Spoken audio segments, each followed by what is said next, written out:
নমস্কার বন্ধুরা, মায়েদের মুশকিল আসান করতে আজকে আমি একটা টিফিন নিয়ে চলে এসেছি। সেটা হচ্ছে আটার পাস্তা। তো চলো আটার পাস্তা কিভাবে করে আমি তোমাদের সব বলছি। তো প্রথমে কি করতে হবে, আটা নিতে হবে। হ্যাঁ, আন্দাজ মতো যে যতগুলো করা হবে সেই হিসেবে 1 কাপ 2 কাপ আন্দাজ করে আটা নিয়ে নিতে হবে। এই যে দেখো, আটাটাকে আমরা নর্মাল যেভাবে রুটি জন্য আটা মাখি সেইভাবে একটা বল তৈরি করে নিতে হবে। একটা কেন, তোমরা এখানে অনেক কটাও করতে পারো, যতটা পরিমাণে করবে। তো দেখো, খালি নুন দিয়ে আমি মেখে রেখে দিলাম। এবার কিছুক্ষণ রাখার পরে এই বলটাকে, এরপরে আমি যেভাবে আমরা রুটি তৈরি করি সেইভাবে আমি এই বলটাকে রুটির মতন করে নেব। তো চলো, কি বলো তো বন্ধুরা, আজকাল যা জিনিসের দ্রব্যমূল্য বাজারে যা দাম, তাতে নিম্নবিত্ত যারা মধ্যবিত্ত থেকেও নিচে, তাদের সবসময় ঘরে পাস্তা কিনে এনে ছেলে মেয়েদের টিফিন করে দেওয়া সম্ভব হয় না, কারণ পাস্তার প্রচণ্ড কিন্তু দাম। তো যাই হোক বন্ধুরা, তো ভাবলাম যে আমিও তাই চেষ্টা করলাম যে রুদ্রও তো এক এক সময় খেতে চায়, দেখি একদিন করে কেমন হয়। তো দেখো আমি যেভাবে করলাম, তোমরাও যদি পারো চেষ্টা করবে। তো আমি এই আটাটাকে গোল করে কেটে নিয়ে তারপর চৌকো করে নিলাম, যাতে আমাদের একটা শেপ আনতে বেশ সুবিধা হয়। তো দেখো, তারপরে আমি এই আটার গোলাটাকে 4 টুকরা করে ছোট ছোট করে নিচ্ছি।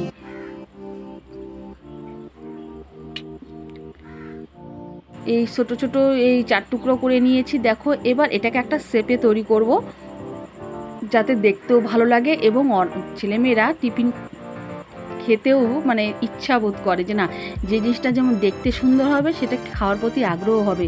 মায়েদের কিন্তু এটা একটা চিন্তার বিষয় যে আজকে এটা করে দিলাম, কালকে সেই টিফিন করে দেবো, নিত্য নতুন কি করে দেবো। তো আমি বলবো যে মায়েদের পক্ষে যেন এটা মানে খুবই সুবিধাজনক আটার পাস্তা। তো দেখো, এইভাবে কোনাগুলো ধরে নিয়ে করতে হবে এক এক করে।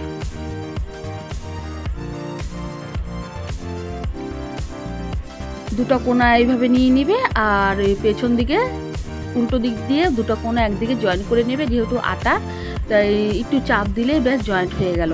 তাহলে এইভাবে একটা একটা করে যদি তোমরা করো, দেখতেও কিন্তু খুব সুন্দর লাগবে। আর তোমাদের পুরো রেসিপিটাই দেখাবো, তোমরা দেখে বলবে কেমন লাগছে। এই যে দেখো, একটা ইউনিক হয়ে গেছে, মানে ডিজাইনটা বেশ ভালো লাগছে। যদি একটু সময়ের ব্যাপার আছে, তো হাতে সময় নিয়ে তৈরি করবে, দেখবে তা তৈরি করতে বেশি সময় লাগে না। এই প্রসেসটা করতে একটু যা সময় লাগে। তো দেখো, আমি এখানে করে নিয়েছি। এবার চলো এই আটার পাস্তাগুলোকে কি করব বলো তো। এই আটার পাস্তাগুলোর জন্য এবার আমি একটা বাটিতে গরম জল বসিয়ে দিয়েছি, এবং তার মধ্যে আমি দিয়ে দেবো কিছুটা পরিমাণ সাদা তেল। সাদা তেল দিয়ে আমি এই আটার পাস্তাগুলোকে এই গরম জলে দেব। সাদা তেল এই কারণে দিলাম, যাতে একটা পর একটা গায়ে না লেগে যায়, এই আটার পাস্তাগুলো জমাট না বেঁধে যায়, সেজন্য আমি এখানে সাদা তেলের পরিমাণ দিলাম। আর আমি এখানে একবারে সবগুলো ঢেলে দিলাম না, যদি বাই চান্স দলা পেকে যায়, সেজন্য আমি একটা একটা করে আমি এর মধ্যে জলের মধ্যে ছাড়ছি, এবং জলের মধ্যে ছেড়ে এটাকে ফুটাবো অবশ্যই, যতক্ষণ না সেদ্ধ হচ্ছে। তো ততক্ষণ ফুটাতে থাকবো। তো আমি এক এক করে সব দিয়ে নিলাম। আর কি করে বুঝবে যখন সেদ্ধ হয়ে গেল, তখন দেখবে আটা এই পাস্তাগুলো উপরে একটু ভেসে উঠেছে, তাতেই তখনই বুঝতে পারবে যে এগুলো সেদ্ধ হয়ে গেছে। তো যে দেখো, মোটামুটি সব আমি একবারে দিয়ে দিলাম। একদম বেশি সময় লাগবে না, চটজলদি হয়ে যাবে, আর দেখতেও বেশ সুন্দর হবে, আর দেখবে ছেলেমেয়েরা খেতেও হবে, হেলদি এবং টেস্টি হবে অবশ্যই। তো দেখো, এটা তো সেদ্ধ শুরু হয়ে গেছেই, বয়েল দিয়ে দিয়েছে। আর যখন এটা উপরের দিকে উঠে থাকবে, ব্যাস তখনই এটা বন্ধ করে দিতে পারবে।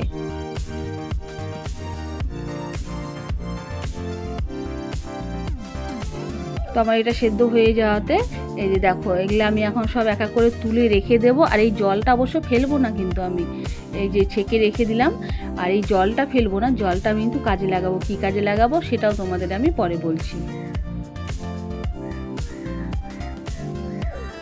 এবার কড়াইতে বসিয়ে দিলাম, কড়াইটা গরম হয়ে গেছে। কড়াইতে আমি একটু তেলও দিয়ে দিলাম।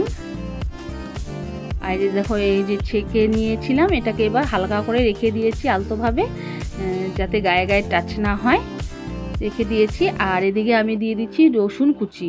হ্যাঁ, কড়াই তেলের মধ্যে রসুন কুচি দিয়ে দিচ্ছি এবং রসুনটা আমি ব্রাউন ব্রাউন কালার অবধি রাখবো। তারপরে আমি এর মধ্যে দিয়ে দেবো কুচি রাখা পেঁয়াজ।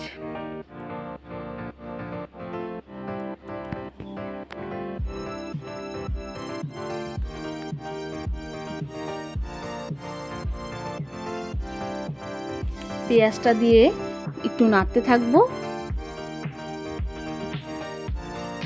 এবং আমি এর মধ্যে একটু সামান্য পরিমাণে নুন দিয়ে দেব।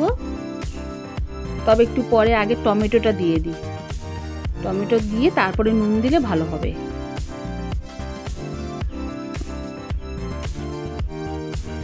কালারটা দেখো, পেঁয়াজের মধ্যে টমেটোটা পড়েছে, কি সুন্দর লাগছে না কালারটা দেখতে।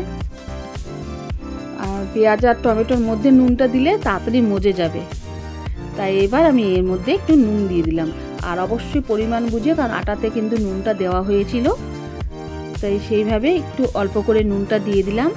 এরপরে এটা একটু সেদ্ধ সেদ্ধ হয়ে গেলেই এর মধ্যে আমি দিয়ে দেবো ক্যাপসিকাম কুচি।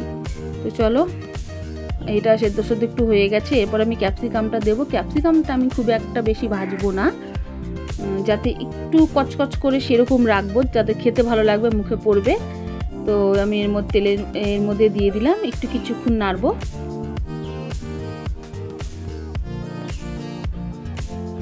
এবার একটু হলুদ গুঁড়ো দিয়ে দিলাম, না হলে দেখতে কেমন লাগে। হলুদ গুঁড়ো দিয়ে এমন একদম সামান্য কিছু জিনিস দিয়ে তৈরি, একদম সামান্য কিছু। আর এর মধ্যে একটু কাঁচা লঙ্কাও দিয়ে দিলাম।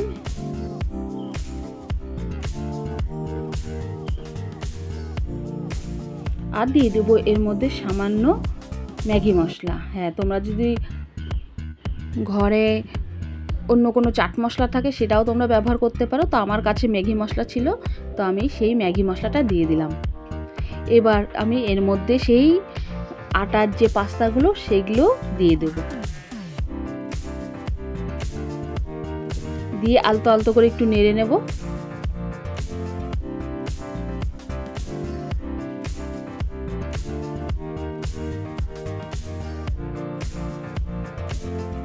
এরপরে এই যে আমি ছেঁকে রেখেছিলাম জলটা, সেই জলটা দিয়ে একটু নাড়বো। এটা শুকনো শুকনো করবে, একটু হালকা একটু গ্রেভি গ্রেভি হবে।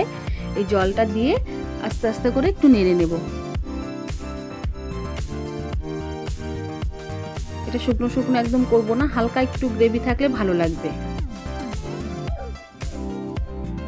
আর বাদ বাকি যে ম্যাগি মশলাটা ছিল আমি কিছুটা দিয়েছিলাম, আর কিছুটা দিয়ে দিচ্ছি।